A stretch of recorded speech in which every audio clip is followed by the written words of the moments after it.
First Lieutenant Tom Quinn, and I had the privilege of serving as the commander of Doylestown 907. The Civil Air Patrol got its start in the early days right before World War II, and we've actually been active here in Doylestown for the last 50 years. I wanted to share with you a little bit about the three main missions that we actually hold in Civil Air Patrol currently, as our missions have evolved dramatically since the World War II days. The first mission that we go into is emergency services.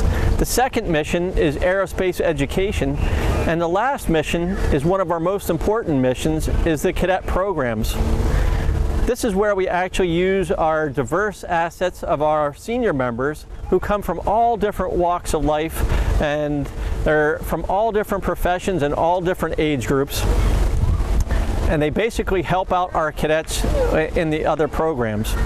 What we're going to do this morning is we're going to actually interview and speak with some of their representatives from those three main mission areas. I'm here with our cadet commander, Cadet Lieutenant Colonel Connor Quinn. Colonel, could you tell us a little bit about how you got started in Civil Air Patrol, how old you were, and just a little bit of background for us? Yes, sir. So I joined Civil Air Patrol when I was 12 years old, originally because I had a passion for aviation.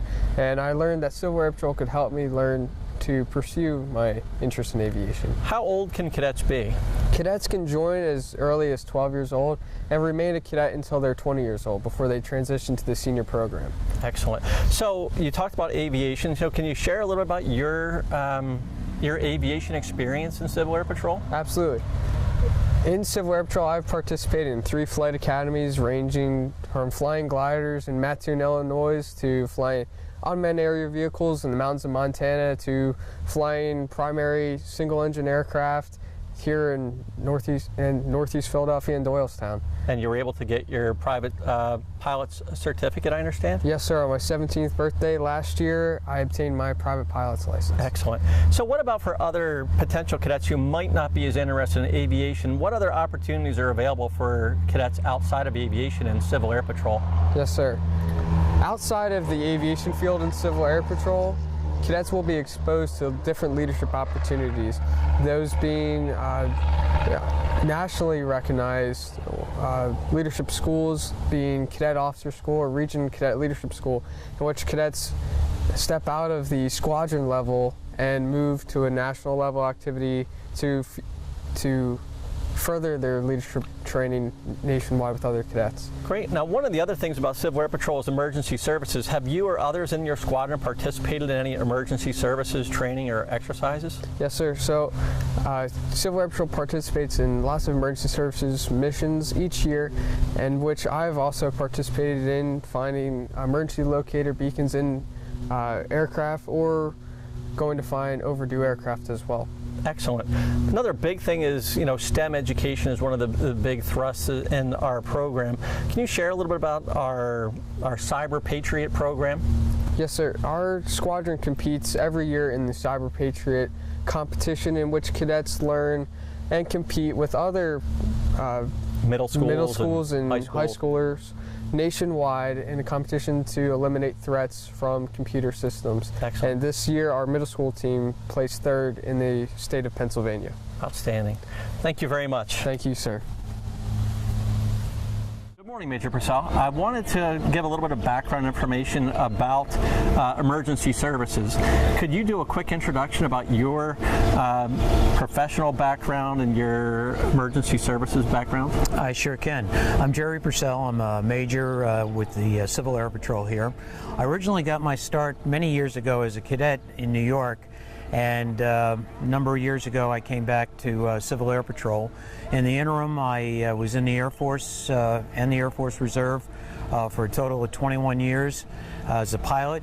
I am a airline pilot for a major air carrier, and I'm also a civilian flight instructor and do instructing here with Civil Air Patrol. Great. So tell me a little bit more about the types of missions that you could get involved with in emergency services and CAP.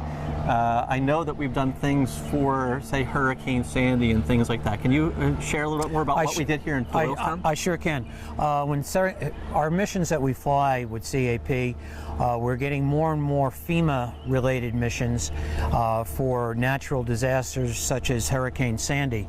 After Hurricane Sandy, I was tasked with a crew to take aerial photography along the New Jersey coastline to assess the damage and to forward the pictures on to FEMA to give them a much better handle as to the extent of the damage involved.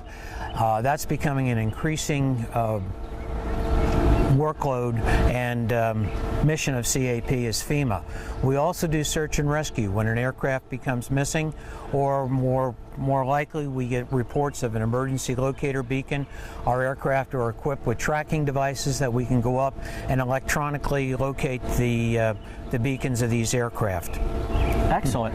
Now, is training provided? So if you're not an experienced pilot like you are, is there training for other people to be part of an air crew? Or? Yes, there are. We have different capacities as air crews. You would start off as a scanner who would ride in the back seat, looking and searching the ground as we go, being the eyes and ears as part of the crew. As you gain experience, as you know, you can then train some more to become the mission observer, to be up front, to actually be working the CAP mission radios, the search beacon, and the GPS navigation system when we have to track and search particular grids and sections all the ways around. And then eventually, if you are a pilot with the proper experience, we get you trained to be what we call a mission pilot, to actually fly the missions that we perform. Excellent. And then there is training as well, so you could go off and do training at other locations to hone those skills too. We have some that's done locally, and we also have a national academy in the summertime out in Indiana. It's a first-rate academy. Take you right through the program in the week or two that you'd be out there. Excellent. Thank you very much, sir. You're quite welcome, appreciate it. Commander, right. Thank you. Thank you. Good morning, Captain. I wanted to share a little bit more information with the people about our Aerospace Education program. Would you mind kind of first introducing yourself and tell a little about your professional background and how you got involved in Aerospace Education with Civil Air Patrol? Absolutely. My name is Matt Wendell. My background is in geology and also in teaching. I have degrees in geology from Lehigh and Bloomsburg, and worked as a geologist for a few years. When I transitioned into being a teacher, it seems like about 18 years ago, that's about the time where I also started flying. Okay. And so I've been involved in teaching chemistry and physics and earth and space science for a number of years in North Bend School District. Okay. And have been involved in flying for Civil Air Patrol for about the past 10 years. And my background in aviation goes back about 17, 18 years in flying altogether. Great. Now tell me a little bit more about the curriculum for aerospace education. So what are the types of things that cadets get to do in aerospace education? Is there hands-on stuff as well as classroom lectures? Yeah, there's a number of things that they get to do. There are some classroom lectures. Okay. They do learn some items from Civil Air Patrol book. Okay. It's a textbook where they get some history of aviation. Often, though, we have pilots who come in and talk to cadets and give their background, their history, and the experience that they've had in aviation. Okay. Along with that, we do a rocketry program. Okay. Where cadets build rockets, multiple stage rockets and single stage rockets, and in addition to that, we have built small airplanes, and the cadets also get an experience in our flight simulators, which are here at Doylestown. Excellent. Now, one of the other things that cadets are really excited about is orientation flights. So could you tell a little bit about the orientation flight program for powered flights and how that works out? Sure thing. That's probably the most exciting part about the aerospace education is the orientation flights. So the cadets get 5 hours of flight time, and that is provided through the Air Force. And so there's no cost to them. No charge. They do get an initial flight where they go up and they learn a little bit about the airplane, how everything works. and then that progresses on to using the instruments, or understanding how the instruments work, and how navigation works in the airplanes. Each lesson is about an hour, and they have a lot of hands-on time during that flight. Okay. And they can actually do the same in gliders too, I understand. So you can do the same 5 hours in powered and in gliders is another opportunity. Yep. And they do that right here out of Doylestown Airport. They do. We do flights out of Doylestown. I'm based out of Quakertown with this airplane, and we will go to the Poconos. We will go out to Lancaster area, over New Jersey. So it's kind of all in this area. Excellent. Thank you very much, sir. I appreciate it.